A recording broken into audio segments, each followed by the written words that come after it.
everybody, Pastor Randy here. Welcome to Making It Simple. Great to be with you on a beautiful Tuesday. Hope you're doing well and your week is off to a great start. Going to start a brand new teaching series today. We're just coming out of our last teaching, which was phenomenal. One body. A lot of parts. I hope you'll go back and listen to it. Really, I get encouraged to hear the comments and the different things of people that enjoy the work that I'm trying to put out. As you will see, I'm not a complicated person, and I do my best to do exactly what this program is called. Make it simple. Because, as we will see in this last part, yes, this is the final chapter of The Beauty of Simple, this work that I was blessed to write and put together, and that's what this entire teaching series is about that. If you're interested in wanting to read that or have that, the link is in the description. But the intent of what we do here is to just do that. Keep it simple. We live in a complicated world that is filled with all kinds of things. And so while there are many components of life that are complicated, our faith don't have to be one of them. Our faith is something that should ground us. It should be something that causes us to have hope, causes us to have vision and understanding that there is something better, that this is not the answer, but there's something better. So this very last chapter is simply called Prepared. What does that mean? What does that look like? So today in our first part, our introduction, if you will, I just want to look at a couple of components about how we're going to wrap this up and why this simple message absolutely is so important today. Prepared. The word itself just simply means to make ready or qualified, to equip. For example, I prepared you a meal. I made it ready. Or I am ready. I'm equipped to do the job you've asked me to do. We could use all kinds of different examples, but really what it comes down to is prepared means I can do what I've been asked to do because of what I was taught or shown. In other words, I'm prepared to go forward. In the teachings of Jesus, we find that he was having a conversation with Peter. And this is after Peter's denial. This is after this, after that, whatever the case. And Jesus said to Peter, he said, "Do you love me?" This was a deep question because Peter, of course, having had gone through the denial and all the guilt and the anguish that brought upon him and how he felt about where he had been and what he had done, it was a piercing question. But that wasn't what Jesus was doing. Not at all. He asked this question 3 times. Peter denied him 3 times. So we're getting some clarity as to where this is going. But Jesus wasn't asking him this question repetitively, simply to be repetitive. He was making a gigantic point because after each time he would say, "Do you love me?"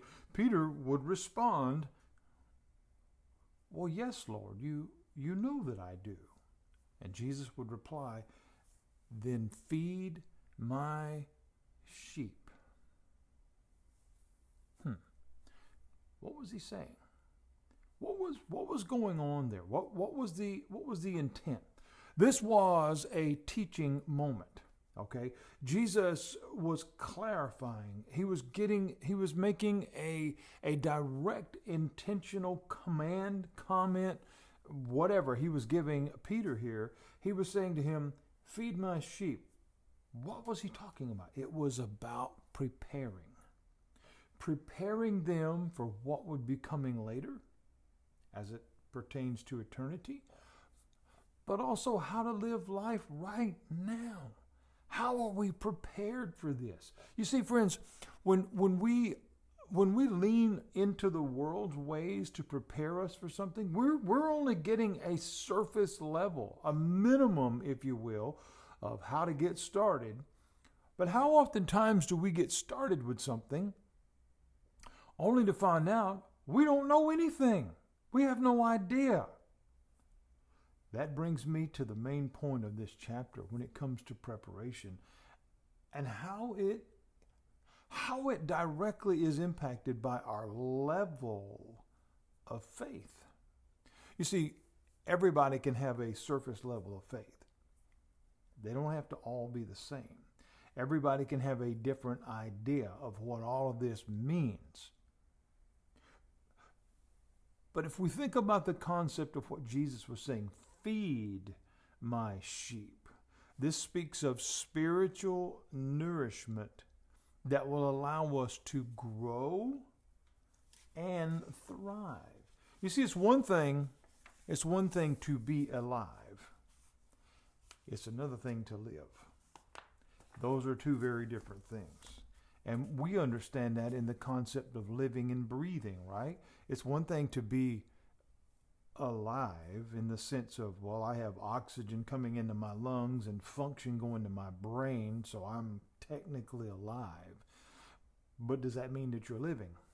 Those are two different things. I believe in God. I'm living for God. Two completely different things. I'm teaching about God. I'm introducing you to God. Two very different things. Feed my sheep. So Jesus wasn't asking Peter to go and give the old worn out, tired messages that had been passed down. No. He was saying, introduce people to me. Feed. Give the nourishment and the spiritual necessities. My. Very important word there. My sheep. Sheep follow. Jesus said, follow me. You see how this is beginning to tie together? So as we journey through the last parts of this teaching, I really want us to, really get a zero-in focus on this simple but yet profound message, this simple gospel message. Jesus, as we've shown through every lesson in this writing, every lesson, and especially in this last one when we were together in one body, Jesus made it so simple. It's just not complicated, friends. So here's my question.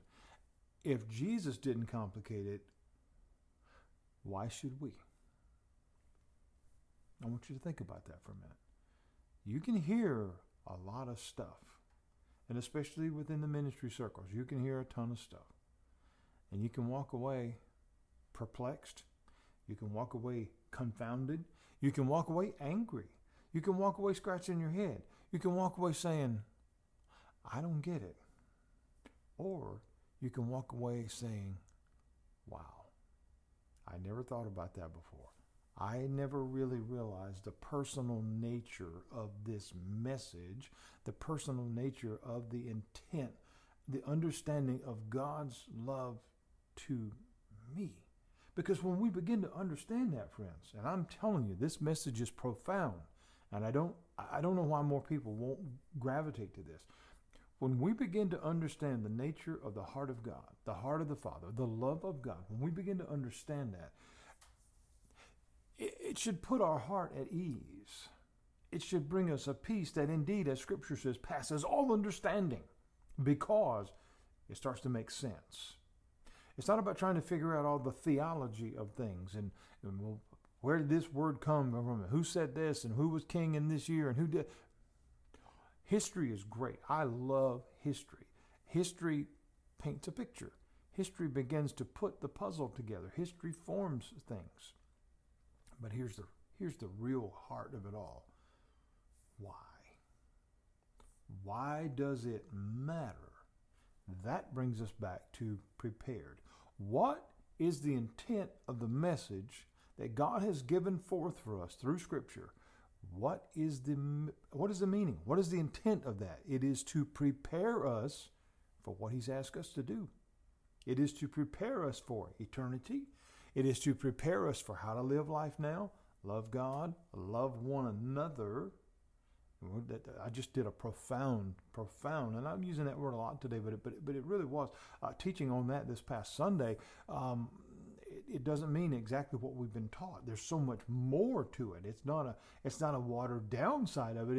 It's incredible. And I want to do that teaching sometime back here on Making It Simple. But we're going to be finishing up, wrapping up, keeping it simple here very soon. The beauty of simple very soon. Over the next several lessons, we're going to be looking at prepared. So I pray that this is going to be a blessing to you, because being prepared means being ready.